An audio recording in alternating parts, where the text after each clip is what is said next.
What's this? Another Glasshouse Films midnight review in the same week? What? On the same day even? Yes, indeed.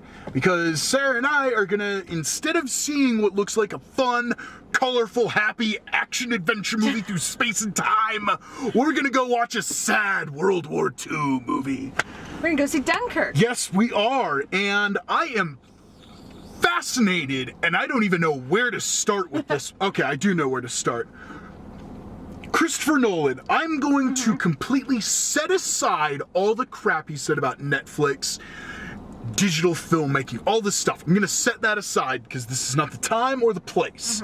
Instead, I am going to go with the fact that this is his shortest running time for a film since his very first one, Following, which most people have not even seen. This clocks in at 1 hour and 47 minutes. It's weird because he's known for doing these big, huge, long movies to fit this huge story. Because he has an epic scope to whatever he does. Even if it's plundering dreams, it has an epic scope. Interstellar, obviously, epic scope. The Batman films, like the smallest scope is still huge. Yeah. For those movies. And so this one about Dunkirk, which I'll get to that in a second, you'd think that he would want to fill not only the 70mm screen, but the runtime. You'd think he'd push that to the max. And instead we're getting 1 hour 47. But who knows? Maybe we'll go in and we'll come out and we'll be like, that was perfect. Like, it didn't need any more time. Who knows? If give him anything, he's a very efficient filmmaker. Give him a 2.5 hour screen time, and there's not a line of dialogue you can take out of that thing. Yeah, so maybe they just like, maybe, who knows? Maybe they filmed a whole bunch and we're like, you know what, we need to cut it down. Yeah. Or something. I mean, there's so many other questions that I have about this, though, because Dunkirk is not an American story. Dunkirk is about the British. Primarily just about the British. And because it takes place, I can't remember the year, I should have looked it up, but it takes place before the Americans were even in World War II. Yeah, it's all about the Allies, I think. Yeah, the Allies at the time being like France and Britain, pretty much. See, I don't know a lot because Dunkirk, like the Battle of Dunkirk, was never something that was talked about in my history classes. Yeah. And so what it essentially is it was Hitler's first real failure in World War II, because long story short, I think it's 500,000 British troops. They attempted a ground campaign against Hitler and completely failed. And they weren't expecting to fail, so all of a sudden they had to get these 500,000 people back to England. And so they're all stuck in Dunkirk, and they're surrounded by the German forces. They're getting picked off from the sky, but the ground troops are not moving forward. And the mission is survive. That is all it is. You have to survive. And knowing that, it's like, oh wow, Cillian Murphy being so terrified in the trailer going, we're going back to Dunkirk, makes so much more sense when you have that historical context. So, but again, how did Christopher Nolan get the funding, not only the funding to make a World War II epic that has no Americans in it, or should have none in it, on 70mm film? How did he do that? I don't know. So I'll be honest, curious. I don't know like a ton about like the background of the movie, just that we're gonna go see Dunkirk and it's by Christopher Nolan. It has Kenneth Branagh, Harry Styles. Which is either, like, I always think it's interesting when there's like a musician that starts moving into acting, because it's either like, okay, they're either gonna do really, really well and that's something they're good at. Yeah. Or it's not going to go over well, but he's come out and said, like, this might be my only film I ever do. Yeah. But besides that, we also have Tom Hardy. Cillian Murphy. I always say that one wrong. And then a bunch of other British character actors in it. So I'm out of the two movies, I think this will be the better film. Definitely not the more fun film. It's gonna be sad. but I hope it's good. I mean, this is the first Christopher Nolan movie I've ever seen in theaters. Oh, really? So you're also getting a chance to see it in his preferred format. Because I've only seen a couple of Christopher Nolan movies. Like, I've seen some of the Batman movies, and I've seen Inception. But yeah, this will be the first one I've seen of his in theaters, which was another reason why I wanted to watch this one. And we're also seeing it in the format that he's like, this is the format I made this film for, which is 70 millimeter, seeing it in IMAX. Yeah, we're gonna go see it in IMAX. So I think we both hope it's good. I'm kind of intrigued to see how that's gonna be used. So yeah. All right, we're gonna go watch the movie, and then we'll be back later to tell you how it is. Yep. Bye for now.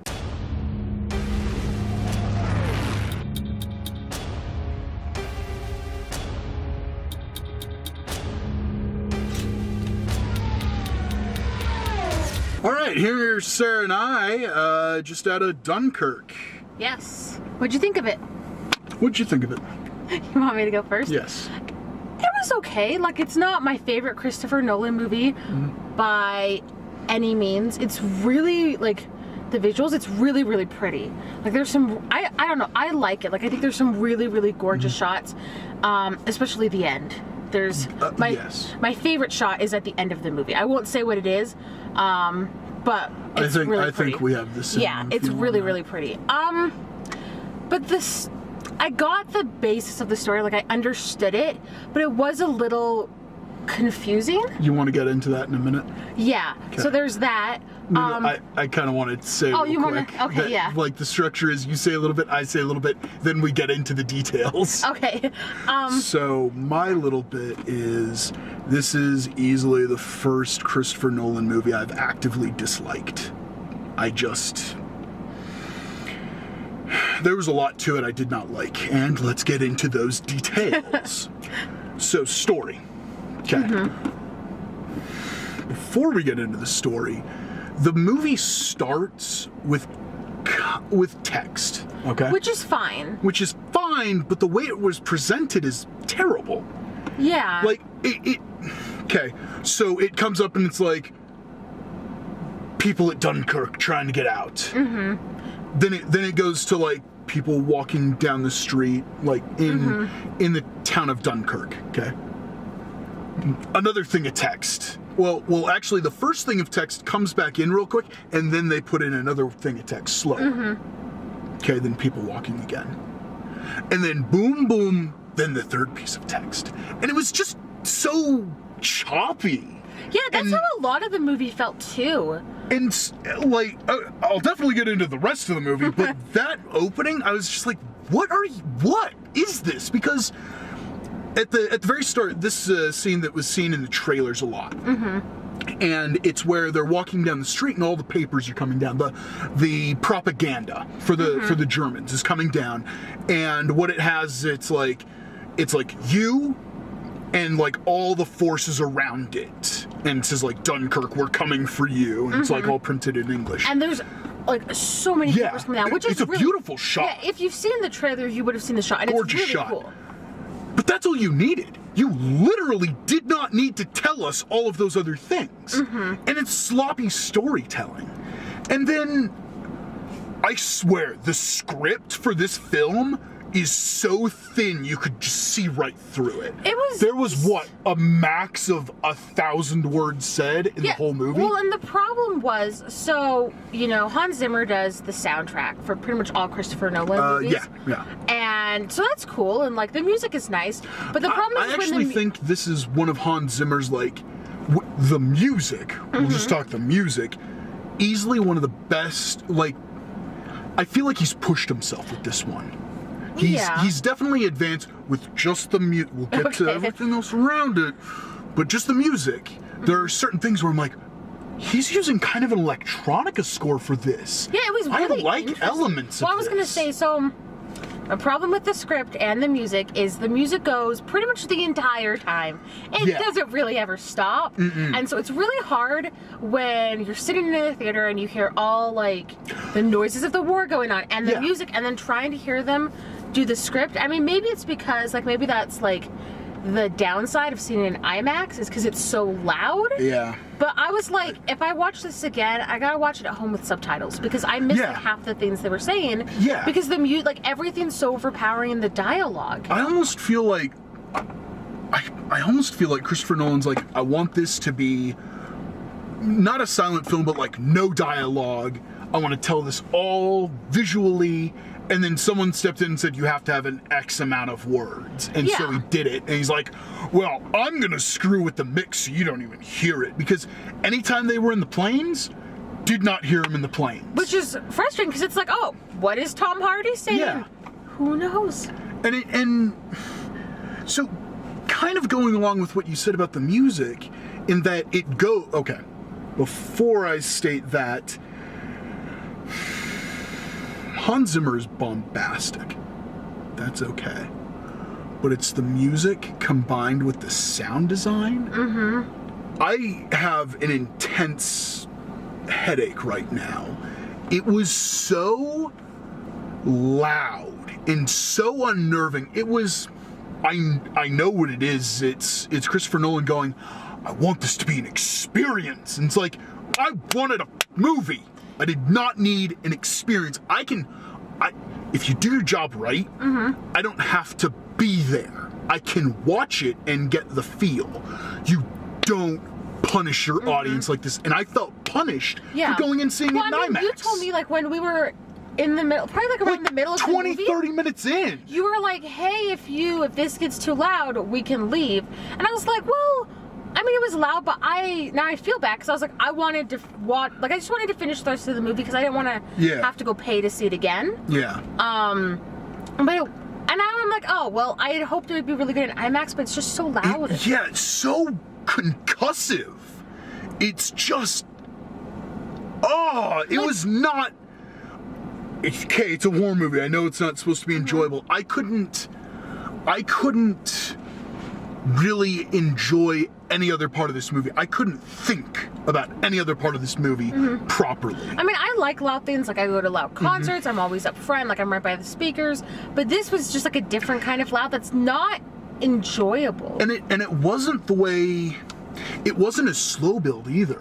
It was, welcome to Dunkirk. There go your eardrums. Yeah, and it was like a lot. Like, I noticed as we were leaving the theater, a lot of people were also like, that was uncomfortably loud. Yeah. Like, I heard it, like, while we were walking, I heard it from quite a few people. Like, I get it. It's war. It's meant to be loud. But you know what? Saving Private Ryan's a good war movie, and it didn't punish me this way. I know I've seen other... I haven't seen other good war movies in cinemas. But I've seen other movies. I'll watch, Full Metal Jacket, headphones on, cranked kind of high, and it still doesn't punish me like this. I felt genuinely punished for wanting to go and see this the way the director intended it to be seen. And if this is how he intended for people to see it, Christopher Nolan's a fucking asshole. So, moving beyond that... So, moving beyond script, moving beyond music and sound, what do you think of the acting? I actually thought a lot of the acting was okay. Yeah, for the most part. So, I was surprised because, like we said, Harry Styles is in it. And I was like, yeah. But I was like, I don't know if he would be good. Because it's hard when, like... It's very much an ensemble. Yeah, it's very much an ensemble. But when, like, musicians, when they go from, like, music to acting, it's either like, oh, this is a talent that they have, or it's like, oh, it's not a talent they have. And he actually did a pretty good job. Yeah, given he didn't... There was no real script. As I said, there's no real script. What he was still told and the way he was directed as an actor was actually really well done. I would be like up for seeing him in another movie, especially like maybe like an action movie, because I could see how if he acted more, he could easily get typecast in like romantic roles, and I don't want that. I'd much rather see him like an action movie or something. I think we're spending too much time on him. I think the cast in general did pretty good. The two characters we spend the most amount of time with, I feel were they did a very good job. Yeah, like as a whole, there were like a few people I was just like, I don't really like you. I feel like Tom Hardy was completely wasted though. Yeah. Because he's one of the pilots. And again, you cannot hear, and the whole time he has a mask over him, and it's not a big mask. Nobody cared who I was until I got inside the plane. He had a mask on and like more obscuring glasses than these. And so as Tom Hardy is talking, all these sounds compressed and piled on, you can't hear. Yeah. So it's like, all right, wash. The other pilot did a fine job, but he was allowed to, like, we could see his face. So, okay. Now for this is where it's like, okay, maybe the sound was the cinema's fault. Like, seriously doubt it. Maybe the sound was the cinema's fault. The acting, pretty good for the most part. The story.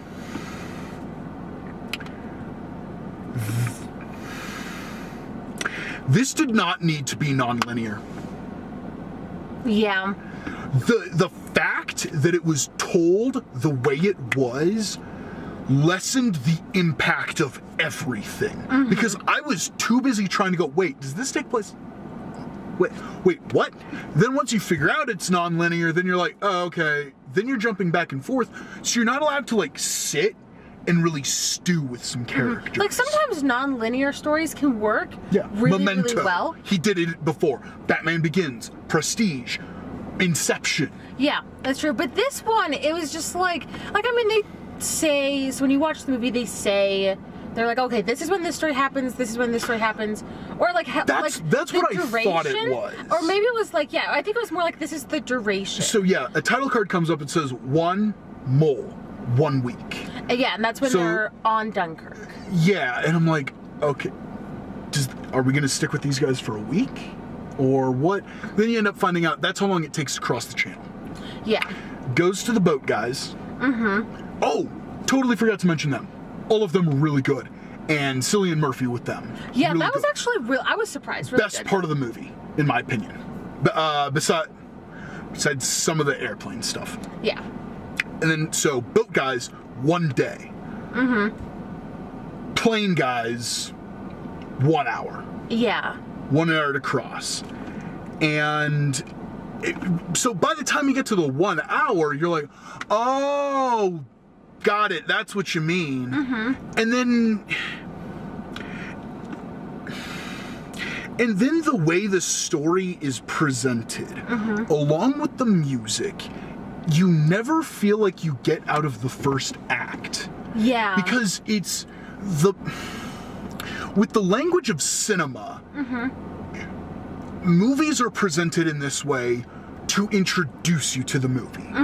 Until it's like, okay, stop, pull the brakes, exposition, maybe a little bit of something, or we slow it down and you're going to enjoy character bits. And it just wasn't that, because it was all the time. It just felt, I noticed this when some people tried to get on a boat. And I was like, we're like 20, 30 minutes in, and this hasn't stopped. This music has not stopped. Yeah, it just kept... This is going to be the whole movie. There was a couple of times, like maybe 5 times, when there's dialogue going on where the music stops and there's the dialogue, but you can still hear, for the most of the time, you can still hear like the booming noises, which is, I mean, it's understandable, but if they could have just turn the decibels down. Let me enjoy the music production. Yeah, or at least let me enjoy like the design. dialogue, so I can understand what's going on. So if I want to watch this movie again, I'm going to have to watch it at home and with subtitles on, so I can understand. I want to remix this movie. I want to remix it to where I can watch it and like, I will say the length of time now makes total sense. Yes. I will say, for what he is trying to do, and when you realize what the scope and how the story is going to be presented, when that happens, it's like, okay, we're not getting Dunkirk. We're getting these people's experience with Dunkirk. And it's that makes a little bit more sense. But then you sit back and go, okay, we're having this smaller, more personal experience with Dunkirk, right? Why does this need to be an 70 millimeter? I did not feel as if the format was used to its best point. So I don't know as much about film, so I can't say if I noticed the difference really. Yeah, but that's the problem. Yeah, I mean, if that movie had been any longer, I would have probably ended up checking out which is a problem because I like history a lot and I love war movies. I think they can be really interesting if they're done well, and this was just kind of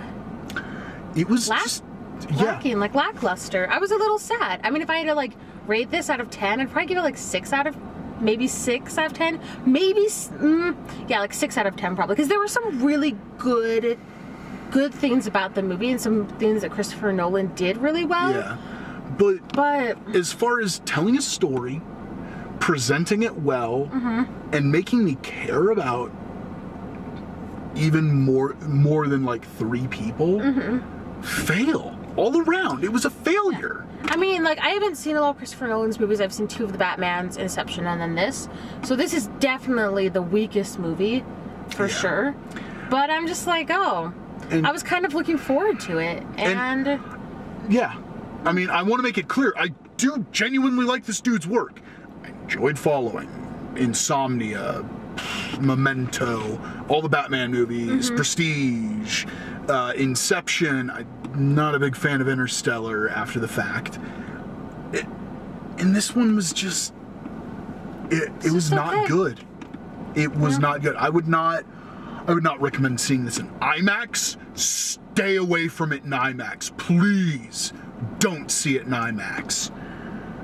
I wouldn't even recommend seeing it in cinemas. I'd recommend maybe going home and watching it, and then if maybe that way you can have the subtitles on so you can hear when they actually do have dialogue, and then you can set up your sound system the way you want it. Yeah, because I mean, we were almost halfway through the movie. I actually looked at my watch to see how far we were into it, so I was starting to check out a little bit. I will say this is probably going to be one of the I forgot. Oh, there's a term for this, and it annoys me that I can't remember it.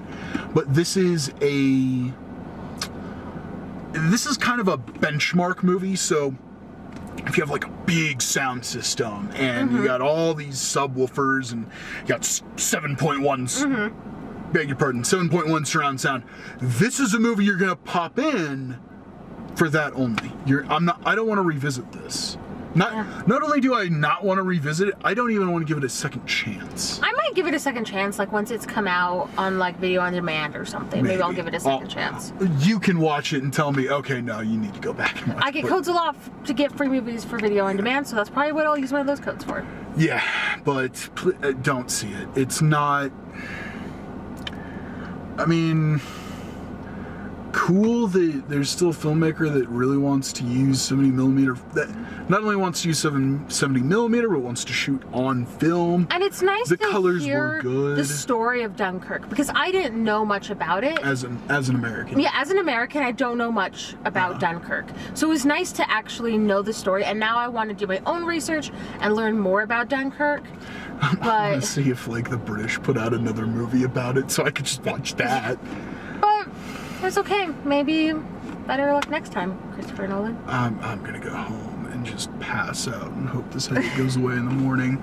But next week, Atomic Blonde? Yeah, that's what Nick and I were pumping iron for. We're yeah, Atomic Blonde. Yeah, I'm very excited for that one. I can't wait. Cross the fingers. Hopefully. Yeah. After seeing John Wick 2, I have even more hope for this one. But yeah. Woo! That's gonna be next week. That one, all 3 of us will be on board for that one. And we'll see y'all then. YouTube.com/GlassFilmsHouse, Facebook.com/GlassHouseFilms, and Twitter @GlassHouseFilms. Thanks for watching. Check out our Valerian review. It goes up today as well. Check it out. Yep. All right, until next time, bye.